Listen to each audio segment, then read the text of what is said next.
Sa totoo lang, sa tagal ko na nagsasapatos, ito na ang craziest na design na nakita ko.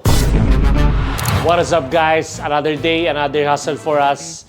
Today, meron tayong kakaibang pag-uusapan. Nike just recently released a futuristic design that is called Nike Mind Series, which features 001, a mule or slippers, and 002 naman para sa mga sapatos. The Nike Mind footwear is not made for the traditional performance metrics like power, speed, or bounce, but it's more on the sensory awareness and comfort of the user.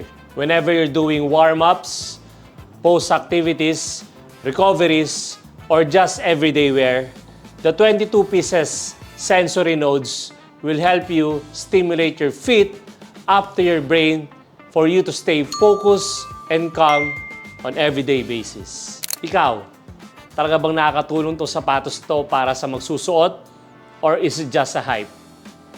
Comment down below.